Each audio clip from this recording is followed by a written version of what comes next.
Boa noite, povo de Deus, boa noite, sejam todos muito bem-vindos a mais este momento importante da Hora da Vida. Hoje é domingo, 12º domingo do tempo comum.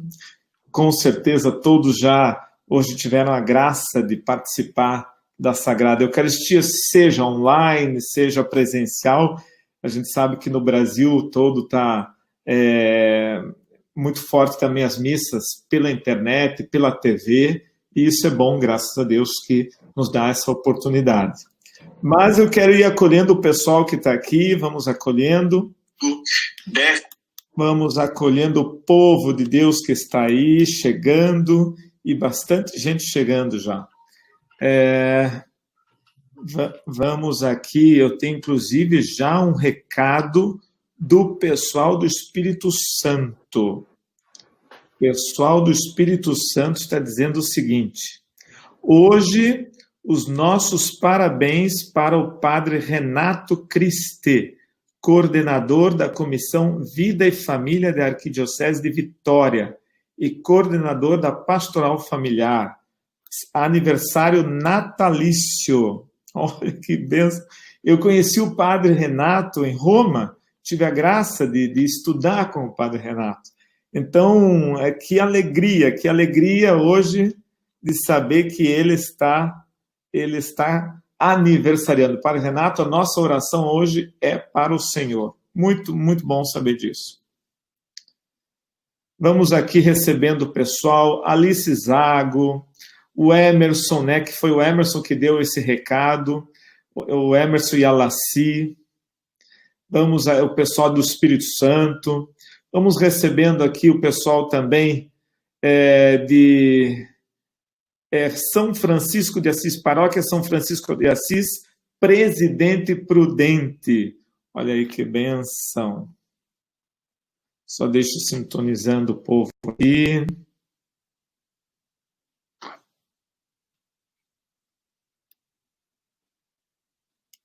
Vamos ver. O pessoal está entrando aos poucos. Conexão. Vamos ver se essa conexão não me falha hoje. Maria Terezinha Bonetti Schneider.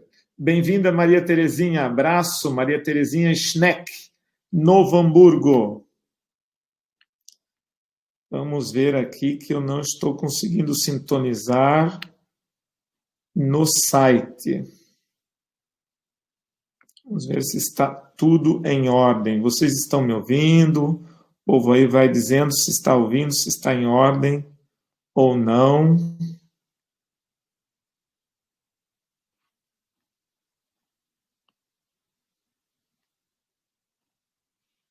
Vão dando feedback. Pastoral Familiar Campo Grande, Mato Grosso do Sul. Zoleide, bem-vinda, Zoleide. Pastoral Familiar Santa Terezinha, Dourados, Mato Grosso do Sul. Boa noite, a bênção para todos vocês. Arquidiocese da Paraíba, está no YouTube, de Manuel Antônio. Manuel Antônio, que bom, seja bem-vindo. Temos também Belo Horizonte, Alaide Glauziene Silva. Boa noite a todos. Tudo em ordem. Então tá bom, o som está ótimo, beleza. É bom que vocês sempre deem esse feedback, porque às vezes, até a gente sintonizar aqui, a gente não sabe como é que está sendo o feedback aí para vocês. Ouvindo perfeitamente. Obrigado, Zoleide.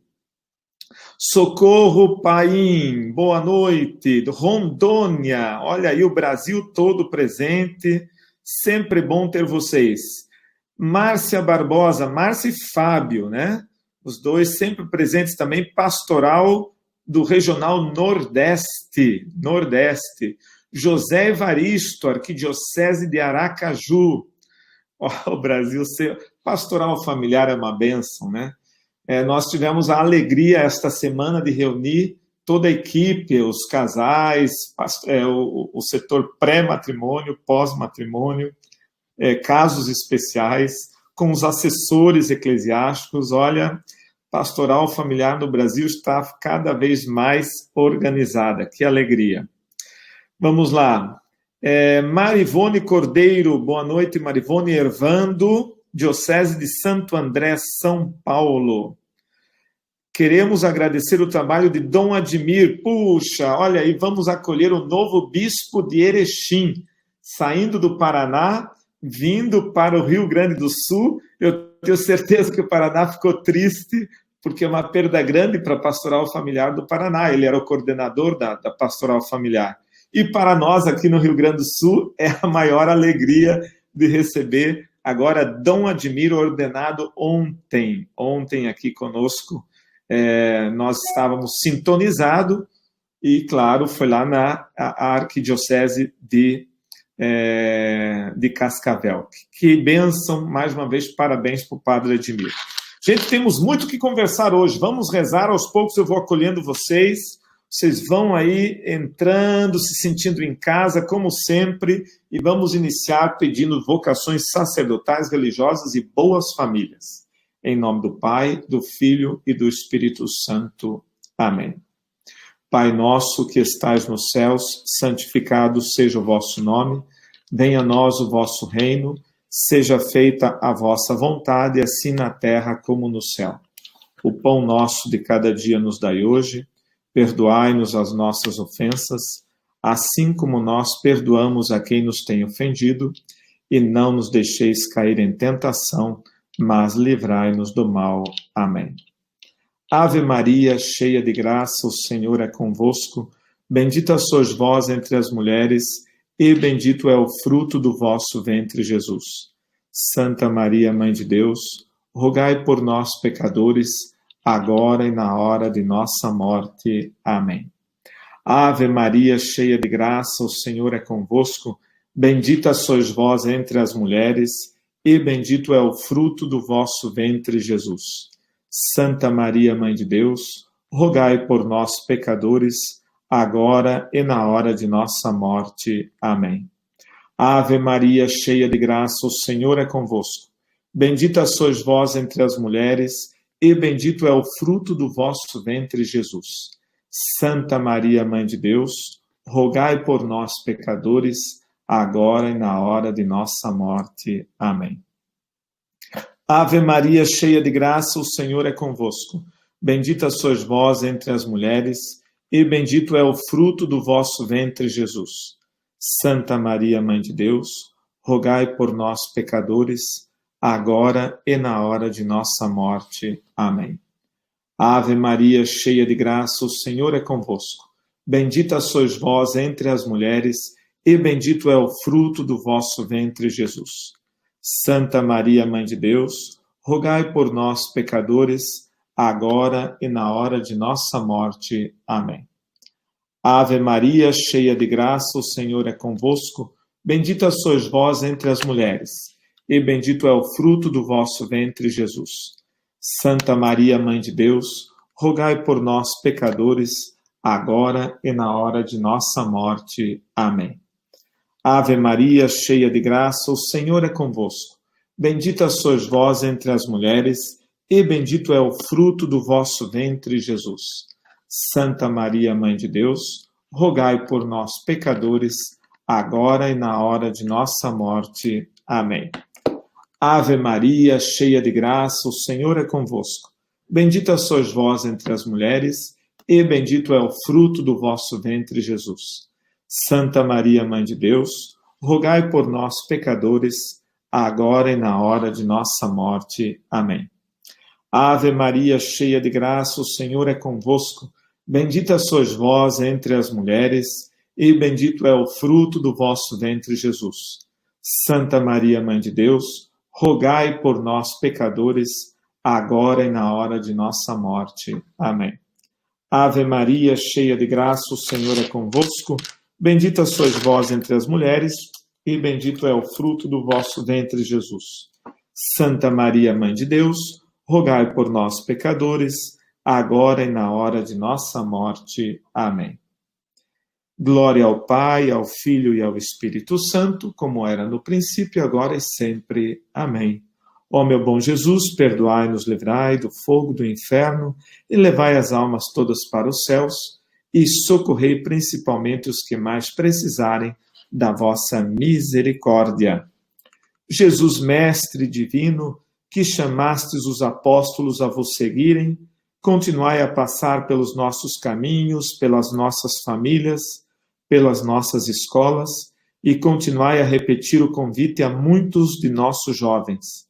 Dai coragem às pessoas convidadas, dai força para que vos sejam fiéis, como sacerdotes, como apóstolos leigos, como religiosos e religiosas, para o bem do povo de Deus e de toda a humanidade. Amém. Nossa Senhora de Fátima, rogai por nós. São Pedro, rogai por nós. Sagrada Família, Jesus, Maria e José, a nossa família vossa é. Queridos irmãos e irmãs, muito bem-vindos. Eu quero já aqui trazer conosco uma pessoa muito especial que está chegando aqui, esperado por todos. Boa noite, Alexandre. Boa noite, Dom Ricardo. Boa noite a todos. Satisfação grande poder te encontrar novamente. Que bênção, que presente de Deus para nós hoje. Olha, eu vou lhe dizer uma coisa. Nós constantemente lembramos de você, me permita chamar de você, não vamos aqui para as formalidades. Claro. Constantemente lembramos de você em vários eventos, desde o ano passado, quando você esteve lá no simpósio, né, em Aparecida. Então, o povo de todas as regiões do Brasil lembram com muito carinho, sua palestra marcou o coração do povo. Que alegria. Eu fico muito feliz por isso e foi, na verdade, eu sou católico, né, praticante, mas a pastoral familiar, eu nunca desenvolvi nenhum trabalho dentro da pastoral familiar, e eu fui conhecer mais detalhadamente a pastoral familiar eu indo no evento em Aparecida. E depois disso, eu procurei saber, descobrir dos setores, o que cada setor faz, e eu fiquei, assim, maravilhado, porque a base da igreja está aí. É a família. E a pastoral familiar é carro-chefe disso, né? E agora, Alexandre, nós temos a chamada igreja doméstica, né? Nesse tempo de pandemia, é lá a família, é lá que se reza, é lá que se acompanha um pouco de tudo, então a importância. Exatamente. Eu agradeço muito, Dom Ricardo, eu agradeço toda a pastoral familiar. São vários convites, eu fico muito feliz pelos convites. Eu já estive pela pastoral familiar na Bahia, no Espírito Santo, iria agora em Curitiba, em São Paulo, mas o vírus, de alguma forma, nos cercou para algo transformador. Eu acredito que não é só a doença. Tem algo atrás disso para a gente aprender. Olha só, o Soares diz assim, professor Alexandre é realmente um grande influenciador nos trabalhos de valorização do ser humano. O pessoal já está aí, ó, os seus fãs. Que alegria, que alegria. Obrigado. Fui muito bem acolhido em todos os lugares que eu fui. Em Camaçari, na Bahia, em Serra, no Espírito Santo, e acaba que ficaram grandes amigos as pessoas desses lugares, né? Tudo por intermédio da pastoral familiar e do Dom Ricardo, né? Que possibilitou tudo isso. E falando nisso, Alexandre, como é que é? Quem é o Alexandre? Como é a sua... Eu sempre pergunto, como é a família do Alexandre? Tá? Para a gente também entrar nesse clima de família. Exatamente. Eu acho muito bom porque a gente é mais que a gente, né? Isso aí. Meu nome é Alexandre Ernesto Silva, sou enfermeiro, sou casado, pai de um filho de 16 anos já. Meu pai já é falecido, tenho minha mãe, não tenho irmãos. Trabalho na Universidade Federal de São João del Rei, no campus de Vinópolis, aqui em Minas Gerais, né? Trabalho diretamente nos cursos de enfermagem e medicina e tenho me dedicado há vários anos já aos cuidados paliativos, cuidados estes voltados para as pessoas com alguma doença que ameaça a continuidade da vida ou alguma condição, como, por exemplo, a própria idade, que ameaça a continuidade da vida, num trabalho multiprofissional que a gente alivia o sofrimento das pessoas nessas condições, né? De aliviar o sofrimento humano de alguma forma, profissionalmente, eu tenho feito isso e tenho motivado pessoas a pensar que nós precisamos a cada dia mais acrescentar vida aos dias do que simplesmente dias à vida das pessoas. Belo, Alexandre, inclusive, esse é um tema que o próprio Vaticano vem aprofundando, estudando. Ano retrasado teve um congresso sobre isso, quer dizer, as populações estão envelhecendo, nós temos que... E também cuidados paliativos não é só para quem está envelhecendo, acho que é importante você também explicar isso, né? Geral, sim. Cuidado paliativo, na verdade, quando a gente fala cuidado paliativo, primeiro, as pessoas confundem muito, porque as pessoas acham que cuidado paliativo é pessoa, e cuidado paliativo não é pessoa. Cuidado paliativo é cuidado. É uma forma de abordagem a pessoas que têm ou uma doença que ameace a continuidade da sua vida, como, por exemplo, insuficiência cardíaca congestiva, as doenças oncológicas, as doenças respiratórias graves, que de alguma forma ameaçarem a continuidade da vida, ou levarem a pessoa mais próxima ao risco de morte, e nisso a gente inclui, dentre todos, o idoso frágil, o idoso fragilizado. Todos esses necessitam de uma abordagem voltada para o sofrimento humano. E o cuidado paliativo é uma abordagem voltada para o sofrimento humano, seja de criança, adulto, idoso, em alguma condição que ameaça a sua vida continuar e o leve ao sofrimento. E é uma abordagem que a gente tem por obrigação não separar o que não é inseparável, que é a pessoa de sua família. O cuidado paliativo ele tem como primícia abordar a pessoa e o seu entorno, a pessoa e a sua família, né? Fazendo com que esse alívio de dor e de sofrimento seja para além do sofrimento físico, mas o sofrimento psíquico, o sofrimento social do abandono, que é o que a gente tem percebido muito nos tempos de hoje, do isolamento, do abandono, e o sofrimento espiritual, que muitas vezes a gente depara com pessoas nessas condições que perdem o motivo e o sentido de vida. E é nosso papel enquanto profissional, enquanto pessoas, de alguma forma resgatar a paz que ele perdeu, junto com outras pessoas que são mais capacitados para determinadas condições, que têm seus determinados dons para tais necessidades, né? Então isso é o cuidado. Eu já vou entrando, nós já entramos direto no assunto, gostei aqui, já você respira, né, cuidados compassivos, paliativos, Sim. é uma coisa que está na sua veia, então vamos aproveitar ao máximo. A minha pergunta é, esse tipo de abordagem, né, esse modo até de, eu diria assim, é mais do que só uma técnica, é quase que também um modo de ser, né, um modo de viver. Isso é só para os profissionais da saúde? Quer dizer, quem é que pode realmente ter para com aquele que mais precisa cuidados paliativos, cuidados compassivos? Sim. Eu gostaria de já deixar claro, quando a gente fala de cuidados paliativos, quem determina se uma pessoa precisa ou não de cuidado paliativo é quem determina o prognóstico da pessoa que tem uma condição ou doença que leva ao sofrimento. Então, normalmente, quando a gente depara com uma pessoa que tem uma condição que ameaça a continuidade da vida, ele tem um diagnóstico e quem determina o prognóstico, se precisa ou não desse cuidado, são os profissionais de saúde e, mais especificamente, o médico relacionado à doença, porém, com toda a equipe determinando as necessidades daquela pessoa. Agora, vamos compreender uma coisa. Quando a gente fala de cuidado compassivo, ele não é só de profissional de saúde.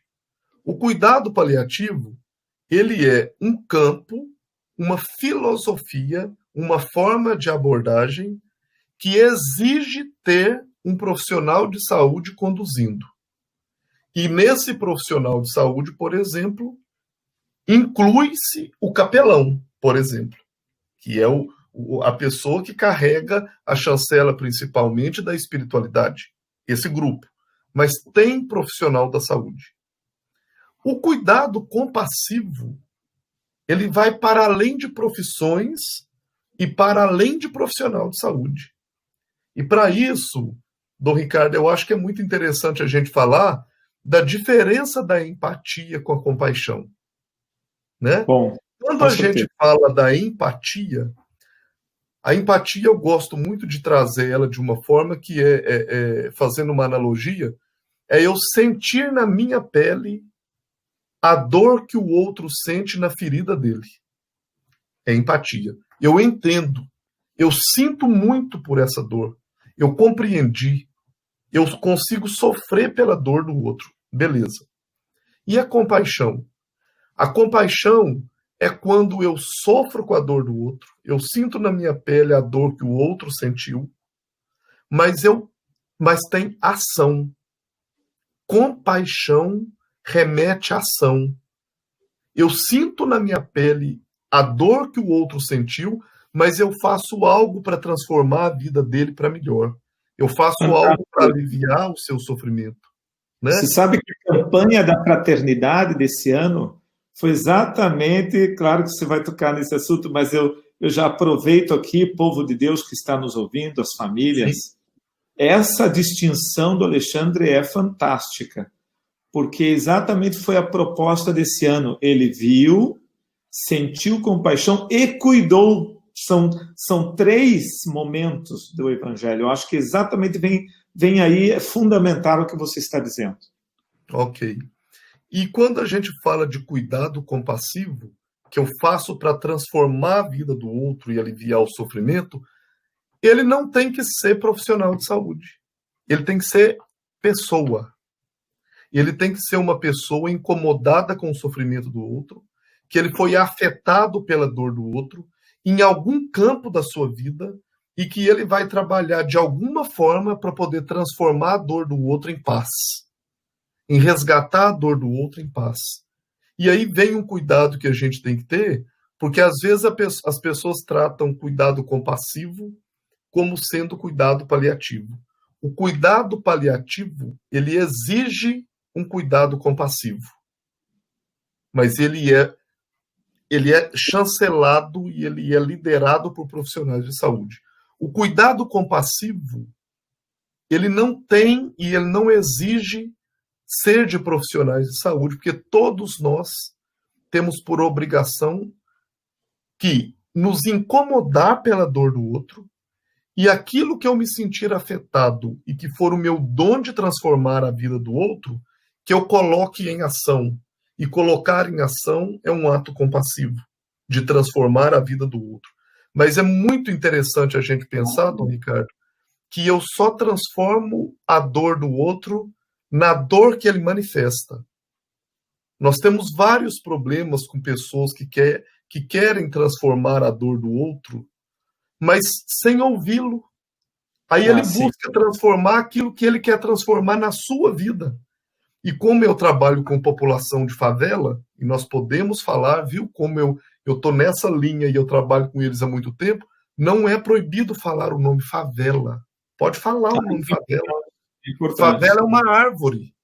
É uma árvore cheia de pequenos cachos, é um arbusto com pequenos cachos. E esse nome foi dado de favela a um morro no Rio, que é o da Providência, que foi ocupado por soldados que vieram para a região sudeste receber um valor que eles tinham direito, não receberam, foram para o morro. Como as casas começaram a ficar aglomeradas, eles falaram assim, esse morro é o morro da favela, é o morro da árvore. E aí aquele nome se transformou em favela e foi favela de tal lugar, favela de outro lugar. Mas eu estou falando isso até para lembrar a história um pouquinho, mas voltando, as pessoas da favela, a gente tem, eu trabalho com eles há vários tempos, né? E muitas pessoas, inclusive agora em tempo de pandemia, oferecem para fazer doações para essas pessoas, inclusive sem conhecer, e isso é um ato solidário muito nobre. Mas nós precisamos, antes de levar àquele lugar as doações, de levar o que a gente acha que vai ser um ato que vai transformar a vida do outro com um ato compassivo, de ver de fato o que aquelas pessoas precisam. Para isso, nós precisamos desenvolver uma coisa que chama escuta ativa. Nós temos que sair do nosso posto de achar o que o outro precisa e começar a levar Papai Noel para quem não gosta de Papai Noel. Esse é um problema. Esse é um desafio, meu amigo. Esse é um desafio. Porque a gente cria uma imagem, exatamente, esses atos de filantropia, de caridade, são muito bonitos, a gente aplaude, parabéns, maravilhoso. Mas isso que você está falando é muito importante, Alexandre, porque, de fato, essa escuta, ela só é possível quando você está inserido na realidade das pessoas. Exatamente. E conhece, porque senão vira só desencargo de consciência.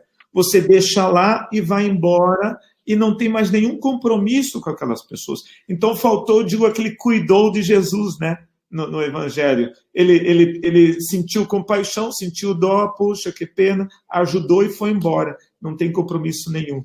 E aí que está, acho que, o ponto do desafio. Sem dúvida nenhuma. E ainda colocando sobre isso, tem uma coisa um exemplo que remete muito a isso que o senhor falou, que é, por exemplo, o turismo de favela. As pessoas me procuram muito, Dom Ricardo e pessoal, para poder conhecer. Alexandre, eu sou doido para ir lá na favela. Ou às vezes as pessoas me falam mais ainda, falam assim, eu tinha que levar meu menino lá na favela, eu tinha que levar ele lá. Aí eu pergunto, eu sou muito transparente, muito muito claro e franco nessas questões, eu pergunto, mas eu queria que você me contasse qual é o objetivo do seu filho ir. Porque o meu filho tem que aprender que ele tem uma vida boa. Olha a tragédia que a pessoa faz. Ela quer mostrar o sofrimento do outro, dar tchau pro povo, porque ele considera que todo mundo ali é pobrinho e morre de fome. Não. Ali tem cultura, ali tem educação, ali tem 99,99% de gente muito trabalhadora, claro. E que eles são expostos, às vezes, para um turismo de favela, que é para levar as pessoas para confortarem da sua vida diante entre aspas, o sofrimento da vida do outro. E acredita que, de alguma forma, isso é um ato compassivo. Tem uma profissional de saúde que visitou comigo uma comunidade e tinha um paciente acamado, mora sozinho, num beco, e tem uma cozinha e tem um quarto. E as duas portas ficam com meia banderola aberta das portas. E eu já conheço ele há um tempo, a gente presta cuidado para ele há um tempo. Ele mora sozinho, mas ele não fica sozinho. A comunidade, a todo tempo que alguém passa no beco, pergunta, precisando de água, comida. E aí? Aí ele fala, a televisão estragou. A pessoa vai lá e arruma. A comunidade é autocompassiva, muito autocompassiva. Sim, e aí foi uma médica comigo, e ela começou a conversar com esse senhor, e ele é um senhor sequelado de um acidente vascular encefálico, e ela começou a perguntar e oferecer ele. Ela ficou com tanta empatia por ele, né? Ela sentiu na pele dela o que ele sofria próximo a isso, e começou a perguntar a ele, o que eu posso te dar para poder melhorar a sua vida? Eu quero te dar alguma coisa, eu quero te oferecer alguma coisa. E ele, com muita dificuldade de falar, eu já sabia que ele ia falar isso. Ela perguntou assim, o que o senhor precisa? Ele falou com ela assim, presença. Mas eu queria saber o que o senhor precisa. Ele repetiu, presença. Eu não quero bem material. Eu não quero, eu não preciso. Eu tenho comida, eu tenho quem me ajuda, mas se você quiser vir à tarde, ficar comigo uma tarde, ficar comigo uma manhã, e a gente tem percebido, né, Dom Ricardo, nessa pandemia, o quanto os idosos estão mais abandonados que antes. Nossa, é impressionante. O quanto os acamados estão mais abandonados que antes. Por uma questão lógica e das autoridades sanitárias, nós não podemos estar presentes fisicamente na vida do outro nesse momento, para a gente não dissipar mais ainda esse vírus. Claro. Mas nada impede de uma ligação. Nada impede de um estar à porta, buzinar o carro, pedir a pessoa para chegar na janela. Nada impede de ensinar uma chamada de vídeo. E aí a gente tem visto, eu tenho atendido por um grupo de voluntários, de um grupo maravilhoso de Montes Claros, ele chama, é um grupo voluntário, Doutor Presente. A gente atende consultas online, né? Consultas, a gente recebe os telefones e a gente agenda e liga para a pessoa para poder fazer consulta relacionada à Covid. Eu posso confessar que até hoje, mais de 50% das pessoas que eu liguei para responder dúvidas e fazer consultas sobre a Covid eram pessoas idosas, abandonadas, querendo conversar. Querendo conversar. Acredito. Isso é grave. Nem a palavra Covid foi citada. Nem citar. O negócio é para Covid, é para acolhimento. Nem falado foi. E às vezes a gente preocupa, muitas vezes, em fazer tanto para tantos que te dá visibilidade, mas às vezes no seu quarteirão tem um idoso que vive sozinho.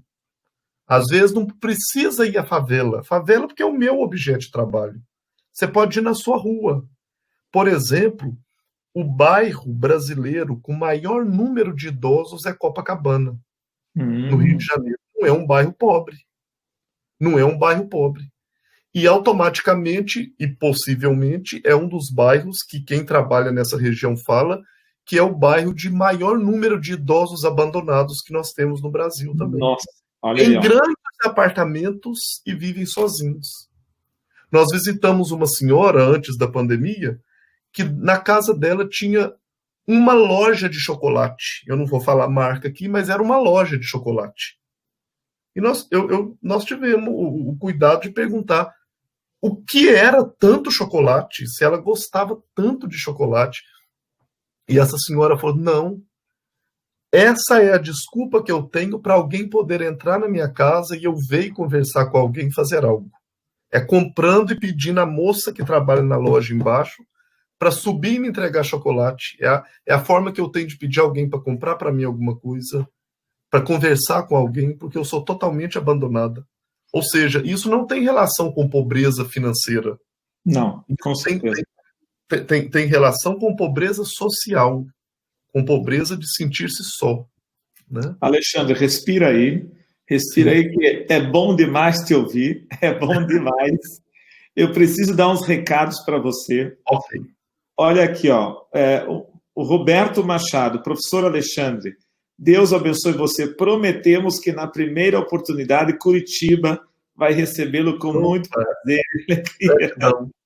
Parabéns ao seu trabalho. Está dado o recado aí para o povo de Curitiba, né?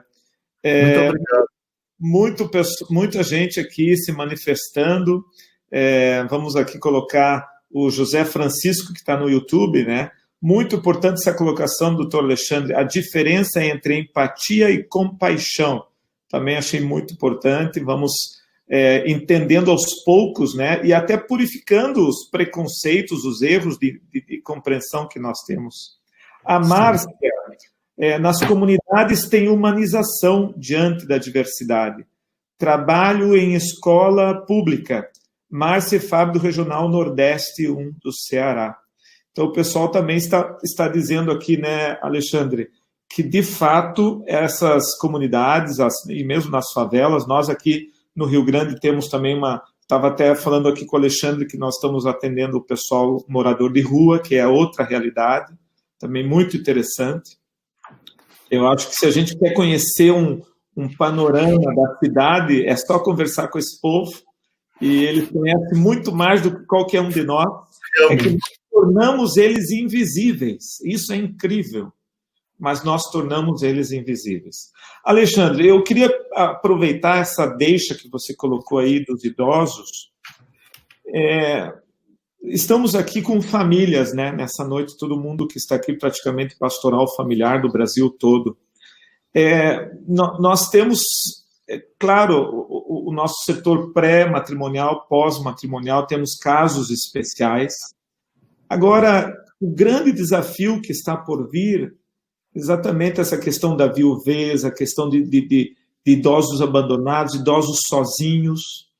Eu lembro muito bem que você no simpósio colocava a sua experiência de levar um pouco de alegria, de realizar um pouco dos sonhos desses idosos, de não nos permitirmos simplesmente tratá-los como final, né? de vida e de carreira. Como é que você poderia trazer aqui uma palavra para as famílias do cuidado dos idosos nesse tempo de pandemia? Sim. Em casa, né? Primeiro eu vou deixar um abraço também para o padre Edson Bahia. Com certeza. Nosso grande assessor. Sim, pessoa fantástica. Me recebeu muito bem em Camaçari. Na verdade, Dom Ricardo, quando a gente fala assim, o que a gente pode fazer pelo outro, e eu estava falando isso atrás, ou seja, não levar Papai Noel para quem não quer Papai Noel, é interessante isso.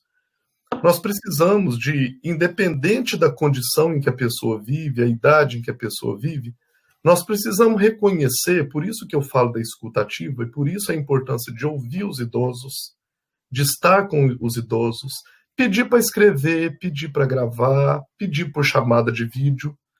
Nós precisamos reconhecer quais são os sagrados da pessoa. Quais são os sagrados dessa pessoa? E quando eu falo de sagrados, eu estou falando do que importa para aquela pessoa. O quão importante é o que para cada pessoa. Não o que é para mim, mas o que é para o outro. O que é sagrado para o outro. E a partir do momento que eu reconheço o que é sagrado para ele, de alguma forma, o que é sagrado para ele é o que dá sentido à sua vida. E, de alguma forma, o que eu tenho feito para resgatar aquilo que é sagrado para ele e, de alguma forma, ele perdeu. Nesse tempo de Covid, a gente tem vivido os idosos isolados em hospitais, por exemplo, que a gente tem deparado com os profissionais de saúde fazendo chamada de vídeos para que eles possam aproximar dos seus familiares. Porém, é muito interessante, nessas chamadas de vídeos, a gente perguntar com quem a pessoa quer falar. Porque nem sempre aquilo que eu julgo é o que o outro quer. Por isso eu preciso reconhecer o que é sagrado para o outro. Teve uma situação agora que, assim, por mais que a pessoa esteja com uma doença grave, que ameace a continuidade da vida, ou seja, um idoso frágil, seja ele como for, eu preciso compreender que essa pessoa ali dentro não é um papel em branco. O que vive na ânima, na alma do outro, não é um papel em branco. Ele tem desejo, ele tem sonhos. E muitos que a gente depara e vai atender, e agora na época de pandemia mesmo, eu fui atender uma senhora em casa, e que eu perguntei, é interessante a gente perguntar às pessoas, tem algumas perguntas chaves que eu gostaria de deixar como dica, que eu acho muito interessante a gente perguntar, para a gente conseguir reconhecer o que é sagrado para o outro. Então eu pergunto, quem é, como o senhor fez, quem é Alexandre? Quem é fulana? Me conta, quem é a senhora? Nessa hora a gente já começa a perceber quais são os sagrados dela. Ela realça aquilo que para ela é muito bom. O que a senhora tem vontade de saber da sua condição? Ela já me remete àquilo que incomoda ela.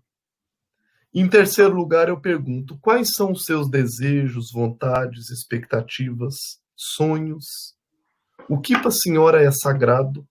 E a pessoa aponta, ou seja, quando eu vou atender os outros, eu falo isso muito para as pastorais que fazem visitas, quando eu vou atender os outros, se olhe primeiro e compreenda que nós temos 2 ouvidos e uma boca anatomicamente, né, dentro do que é chamado de normalidade, é justamente para que eu possa ouvir mais e falar menos nas visitas.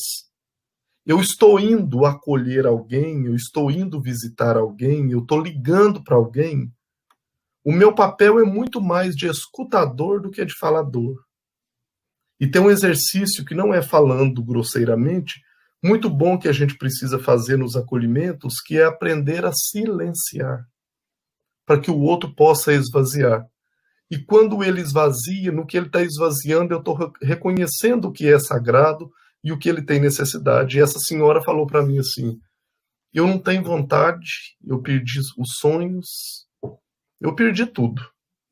Esse abandono e tudo que eu passo é muito difícil.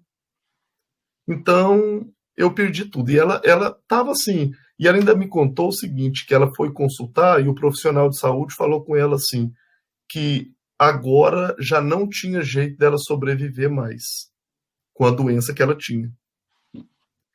E ela morreu naquele dia. Porque a doença pode não ter cura, e eu posso até abandonar a doença, mas o ser humano jamais eu posso abandonar. E aí eu comecei a tentar resgatar e ressignificar o que era a vida dela. Claro. E aí, resumindo, ela conseguiu me trazer o seguinte, que uma coisa que ela amava na vida era dançar. Ela era apaixonada por dançar. E aí eu comecei a puxar a língua dela de dança. A senhora dançava? Eu conheci o meu marido dançando. E a dança, e a dança. E eu perguntei, quantos anos a senhora não dança? Ela falou assim, já tem mais de 50 anos que eu não danço. E aí a assistente social que estava comigo perguntou a ela assim, e se a gente pudesse fazer alguma coisa que a senhora dançasse? Ela falou, mas eu não ando mais. E na cadeira? E a gente começou a dar pistas de vida que segue. Resumindo, Sim. No final daquele dia, nós tivemos uma tarde dançante na sala daquela senhora, com ela na cadeira. É possível. Coisa maravilhosa. E muitas vezes a gente não tem obrigação de acrescentar e nem devemos só acrescentar dias à vida das pessoas. Sim. Nós precisamos acrescentar vida aos dias das pessoas, não dias à vida, mas vida aos dias. E isso, de alguma forma, eu reconheço pela escuta ativa e transformando, de alguma forma, por meio da compaixão, a sua vida.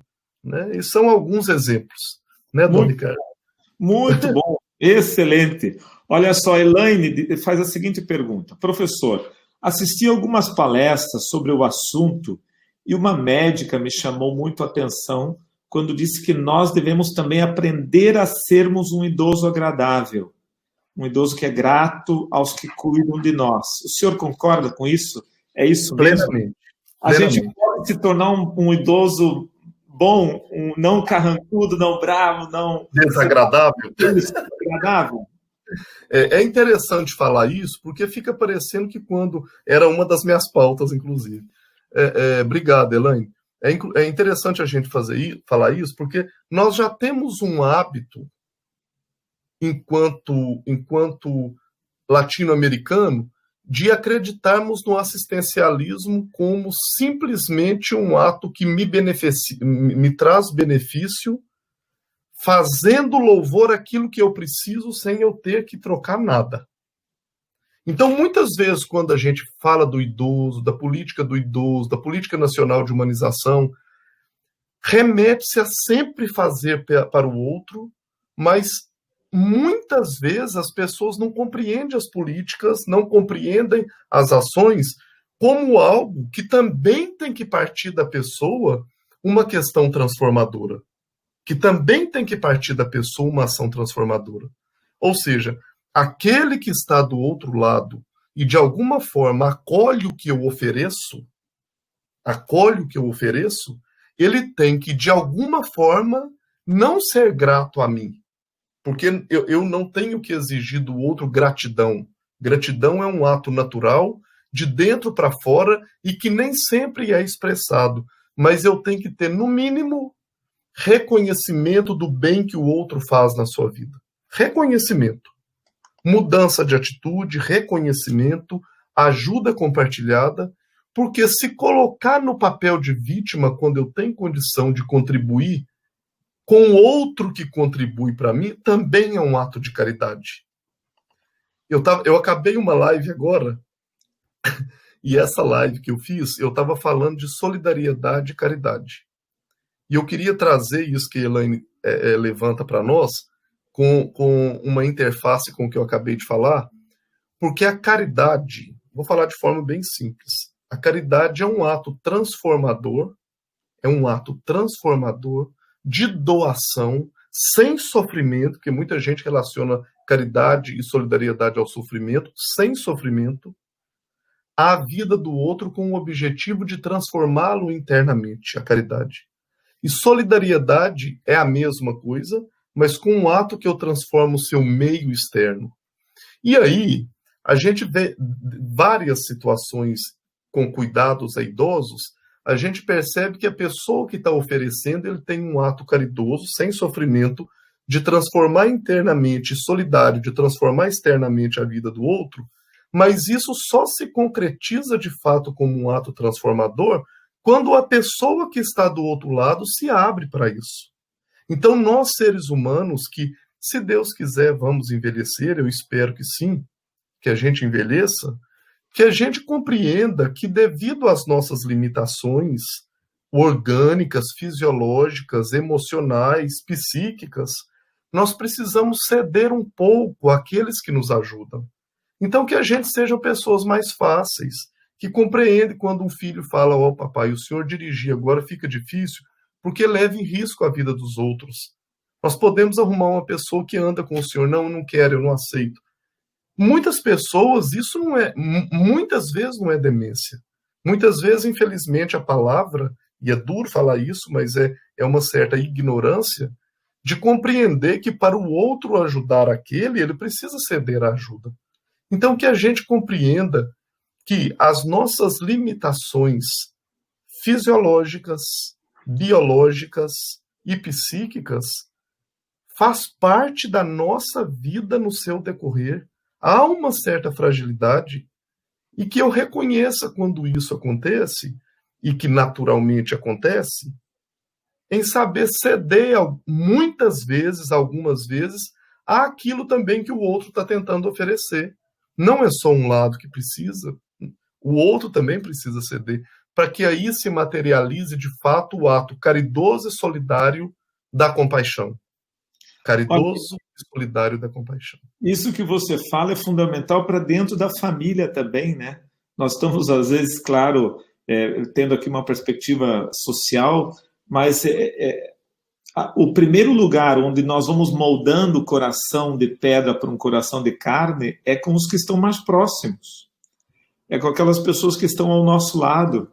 E ali é que nós vamos sendo mais agradáveis, mais pacientes, mais resilientes. Eu tenho visto, assim, eu tenho me emocionado muito assim, com algumas visitas, sabe, Alexandre, também. Visitar as pessoas faz muito bem. E, por exemplo, muitos casos, e até eu quero ouvir uma palavra sua sobre isso, muitos casos de doenças degenerativas, né, vamos aí, uma mais conhecida como Alzheimer, por exemplo.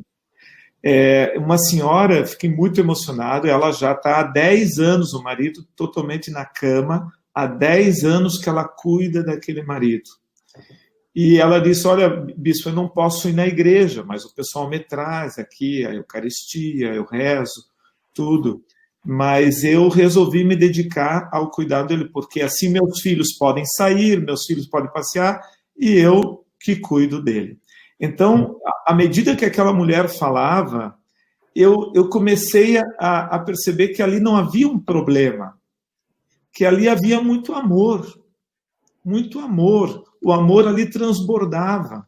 E ela falando do lado dele, passando a mão na cabeça dele, e ele já realmente sem nenhuma reação, e com certeza sem consciência, né, do que estava acontecendo, mas a ponto que eu até esqueci que, de fato, tinha aquela situação de tanta naturalidade daquela mulher. Então, eu trago isso como uma questão muito importante para a família, aprender a conviver também com essas debilidades, né, que fazem parte da nossa existência. Ótimo, ótimo, Dom Ricardo. Quanto a isso, eu queria levantar algumas questões que eu acho interessante. Primeiro, que o ato de transbordar amor e de cuidar, ele não pode eximir, ele não pode tirar a responsabilidade de alguma forma de divisão com esse cuidador. Que é uma situação que nos incomoda e nos aponta muito, e algumas vezes, como problema. Cuidar do cuidador. Cuidar do cuidador. O cuidar do cuidador não precisa ser forçar a mãe de sair de casa para que ela tenha algo fora de casa e um filho fique ali. Não. Mas pode ser o ato dos filhos se reunirem com essa mãe e esse pai naquela casa. Eu vejo muitas situações, Frei, o Dom Ricardo, que eu estava falando com o Frei agora há pouco. Dom Ricardo, eu vejo muito essas situações que são assim, de pais que um idoso cuida do outro e o filho fala assim, ai, Alexandre, mas graças a Deus a mamãe é muito boa, ela cuida do papai e a gente dá toda assistência. Não falta nada para ela. E quando eu converso com a mãe sozinha, a mãe me fala aquilo que aquele senhor me falou.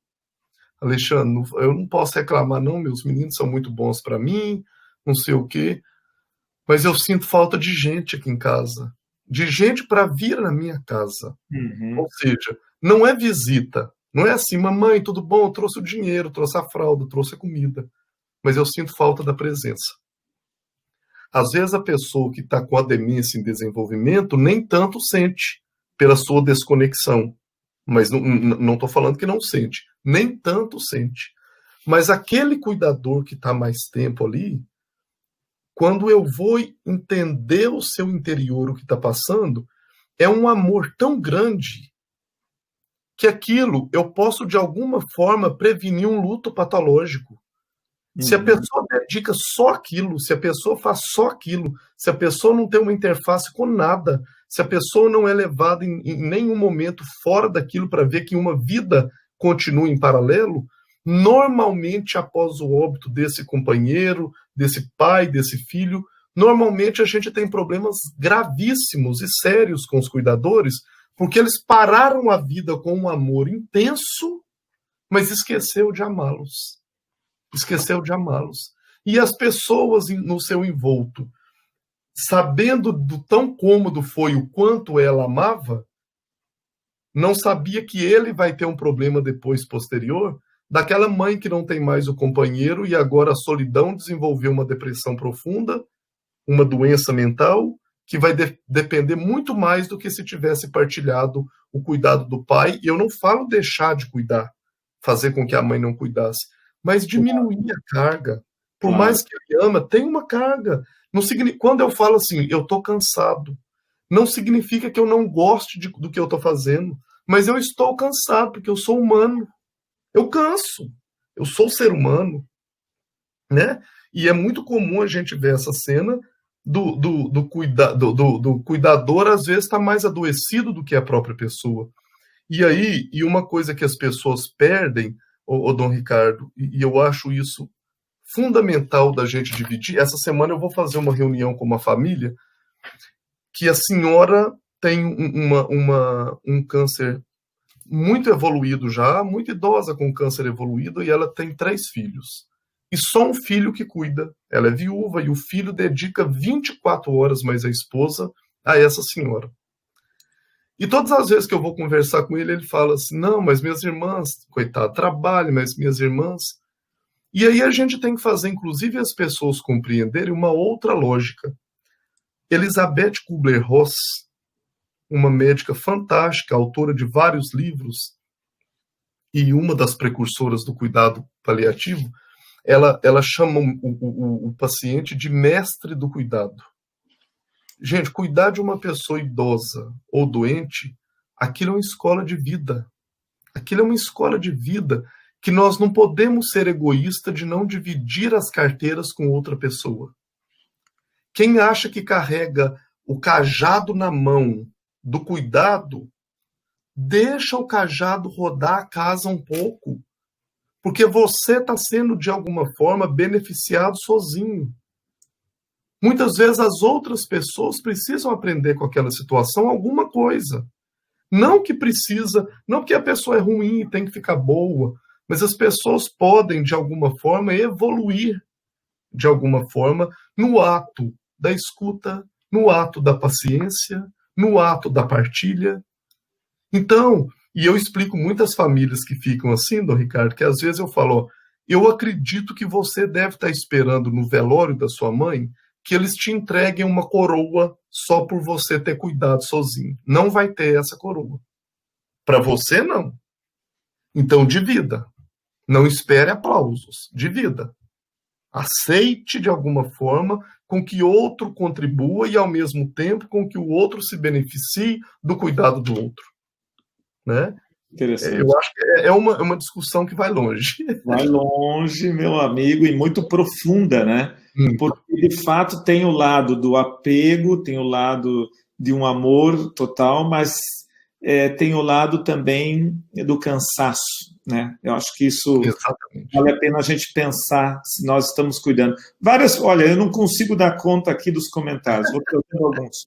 Boa noite, cuido da minha mãe, 88 anos, é uma verdadeira escola de vida. Obrigado, Ana Terezinha, do Piauí. Olha aí que beleza. Olha aí, A maravilhoso.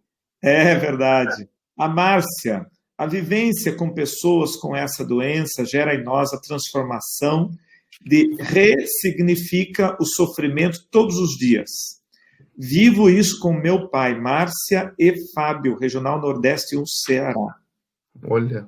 Ressignificar, né? Quer dizer, dar um sentido maior. Aí exatamente. Quem vem também é a Tânia Cortez. Aqui em casa temos a minha sogra, mamãe do meu marido, Roni, uma idosa, cadeirante, sequelada de AVC, com 84 anos de idade. E vejo o cuidado que ele, como filho, tem com ela. Acho que aprendemos diariamente o cuidado com ela, mas às vezes precisamos parar para descansar um pouco. Aí é que entra a cunhada. Olha que legal. Estão reiterando o que você disse, né? Então, exatamente. Meu amigo, essa questão da família, né? A família como esse lugar especial onde nós aprendemos, é a escola de vida. A família é a escola de vida, né? Agora, como levar as comunidades compassivas, eu digo assim, essa experiência dos cuidados paliativos, elas têm essa perspectiva também, eu digo familiar, porque elas são multidisciplinares. Ali tem o padre, tem o médico, tem a enfermeira. Tem essa perspectiva? É muito interessante que quando a gente fala comunidade compassiva, esse nome comunidade compassiva nasceu na Índia, devido aos aglomerados que tem na Índia e várias pessoas necessitando de cuidado e não tem suporte técnico e organizacional para, de alguma forma, beneficiar todos. Então, a comunidade compassiva nada mais é do que um conjunto de pessoas, nem estou falando profissionais, de pessoas, dentre eles profissionais, de uma determinada comunidade que, apoiados por profissionais ou não, desenvolve uma forma de cuidar da própria comunidade. A comunidade cuidando da comunidade.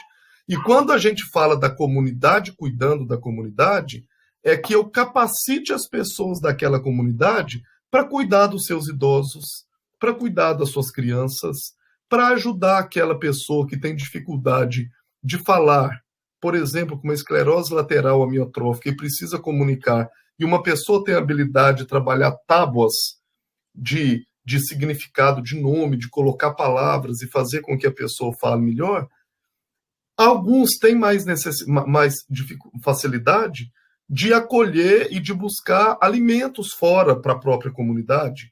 Outros têm a habilidade de costurar, de fazer roupa de cama para as pessoas que ficam acamadas e trocam muitas roupas por dia. Outros fabricam fraldas. Então, a gente compreender que a comunidade compassiva é um grupo de pessoas do mesmo entorno, do mesmo lugar, uma família que não tem uma questão de consanguinidade, é uma família ampliada na sua comunidade, em que uns cuidam dos outros, apoiados por uma comunidade externa ou não. Apoiados por uma comunidade externa ou não. Um exemplo que eu falo é o que a gente desenvolve hoje na Rocinha e temos desenvolvido também no Vidigal, é de desenvolver e capacitar voluntários do próprio local para que eles cuidem das pessoas do próprio local. E nós que somos de fora, de alguma forma, seja via telefone, seja chamada de voz, que a gente dê um apoio quando a gente não estiver, mas de vez em quando, no nosso caso, uma vez por mês, a gente vai e faz um mutirão de avaliação de todos para repensar o plano de cuidado e continuar a comunidade compassiva. Isso é possível. E as igrejas, por meio das pastorais, são os grandes facilitadores disso. Nós precisamos sair dos muros e fazer com que a comunidade, de alguma forma, receba compassivamente o cuidado. Ou que eu incomode. Se eu não posso fazer, eu não posso fazer dando banho, que eu consiga fralda. Eu não posso fazer dando banho, que eu seja visita presença. Que eu, por exemplo, se eu for católico, que eu reze um terço junto com a pessoa naquele dia. Isso são ações compassivas, né? Muito, Alexandre, eu tenho assim muita dificuldade hoje de terminar esse nosso bate-papo aqui, mas eu tenho que, infelizmente, dizer que o nosso tempo, o povo de Deus, vocês não acreditam, o nosso tempo acabou. Olha que coisa, eu tenho aqui tantos comentários, tantas perguntas. Eu acho, Alexandre, que se a sua generosidade, como sempre, um dia, quem sabe, você retornar conosco, a gente tem mais uma conversa. O povo da Pastoral Familiar te ama, viu? Te ama. Eu também, Dom Ricardo. Eu deixo um abraço, eu vi aí a Aline Wagner, da Diocese de Divinópolis, que é minha diocese aqui, eu não conheço, se eu conheço, me desculpe, mas é gente minha daqui. E uma amiga minha, muito especial, lá de Montes Claros também, Orlene, está aí assistindo, falou para mim falar rapidamente sobre viver um dia de cada vez, e falar isso eu já falei, está pronto aqui agora. Viva um dia de cada vez intensamente e faça com que as pessoas que você cuide tenham a possibilidade de viver o dia, aquele momento, de forma intensa, porque enquanto a vida, há sonho, há desejo, há vontade, há abstração ou não, mas que essa pessoa, de alguma forma, possa ser reconhecida como pessoa dia após dia, vivendo um dia após o outro, né? É isso. Eu que agradeço muito, viu, doutor Ricardo? Eu quero te dar agora uma palavra final. Eu acho que nesse tempo de pandemia eu sempre peço uma palavra final. Que mensagem você deixaria para as famílias, né, nesse momento em que nós estamos vivendo? Uma mensagem rápida. A mensagem que eu digo é que a gente entenda a situação que nós estamos vivendo da pandemia.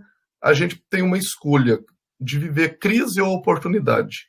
Eu prefiro pensar que do limão a gente pode fazer uma limonada e, muito além de crise, a gente entender como oportunidade. Que a gente entenda que tem outras formas de viver, tem formas que a gente às vezes não espera e amanhã o mundo pode estar totalmente diferente, né? A pandemia mostrou isso de forma muito clara. Nós tivemos que nos isolar, que a gente compreenda esse momento e faça do limão uma limonada, compreendendo que o estar com os nossos, o parar um pouco e entender o que tem ao nosso entorno, é uma forma muito generosa de vida conosco mesmo. Que a gente não dependa da pandemia para poder parar e olhar os nossos sagrados. Que a gente procure enxergar os nossos sagrados a cada dia, compreender o sagrado daqueles que a gente vive com eles, e que a gente possa, de alguma forma, no pouco tempo que a gente tem, de usufruir do mais belo conviver e relacionar com o outro, para que a gente, de alguma forma, possa fazer de tudo isso uma escola da vida, né? Relacione, esteja junto, por favor, não abandone os seus idosos, os seus acamados, os seus doentes, as pessoas frágeis. Esse é um momento que as pessoas precisam muito. E acreditando que tudo isso vai passar, um outro grande medo, a hora que falar, vamos tomar vacina e pode sair, é o abandono maior ainda de querer descontar o tempo que teve que ficar isolado, e aí as pessoas estão, os mais necessitados, ainda mais sem a presença. Então, como esse senhor disse, eu termino falando que o grande benefício, o grande remédio para as dores da alma é a presença. Que a gente, de alguma forma, esteja presente. Muito um abraço, bom. Uma boa noite a todos. Bom demais. Olha só, você vai ter que voltar várias vezes, porque cada ponto que você falou, eu vou criar um tema para você falar. Eita! Primeiro, você vai ter que voltar a falar para nós o que é essa escuta ativa. Olha que tema legal para pastoral familiar, escuta ativa. Opa. Depois, um segundo tema que vale a pena a gente aprofundar, reconhecer o sagrado do outro. Então, essa palestra seria uma palestra de mística que nós temos que ter no nosso modo, é uma espiritualidade que a gente tem que buscar, né, no nosso modo de convivência, né? Exatamente. Depois, mestre do cuidado, sermos mestres do cuidado. Depois, acrescentar vida aos nossos dias. Olha quantas lives que você vai ter que fazer conosco. Alexandre, muito obrigado, meu irmão. Olha, que Deus ilumine a sua família, ilumine a sua profissão. Amém. Amém. E sendo essa pessoa tão simples, Amém. tão maravilhosa, tão cheia de sabedoria. O povo aqui sabe as palavras. Muita gente aqui agradecendo a sua presença. Eu vou rezar agora como oração final, a oração da vida. Então, peço a todos também que possam rezar conosco e já aproveitamos logo em seguida, damos a bênção para o Alexandre, damos a bênção para a família dele, para a sua profissão e para todos os enfermeiros. Eu acho que hoje você representa aqui para nós todos aqueles que se dedicam de corpo e alma aí no fronte, né, dessa crise, dessa pandemia. Amém. Nós vos louvamos, Senhor Deus da vida.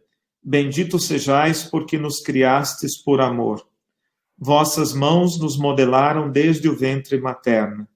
Nós vos agradecemos pelos nossos pais, famílias e todas as pessoas que cuidam da vida humana desde o seu início até o fim. Em vós somos, vivemos e existimos.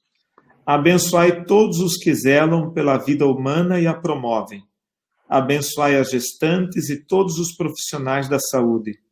Dai às pessoas e às famílias o pão de cada dia, a luz da fé e o amor fraterno. Nossa Senhora Aparecida, intercedei por nossos nascituros, nossas crianças, nossos jovens, nossos adultos, nossos idosos, para que tenham vida plena em Jesus, que ofereceu sua vida em favor de todos. Amém. Amém. O Senhor esteja convosco, Ele está no meio de nós. Abençoe-vos o Deus Todo-Poderoso, Pai, Filho e Espírito Santo. Amém. Amém. Ótima semana, Alexandre. Obrigado para o senhor também. Obrigado. Pra todos aí. Obrigado ao povo de Deus que participou hoje. Olha, mais de 300 famílias hoje reunidas aí te ouvindo. Que todos sejam abençoados. Valeu. Obrigado. Tchau. Abraço.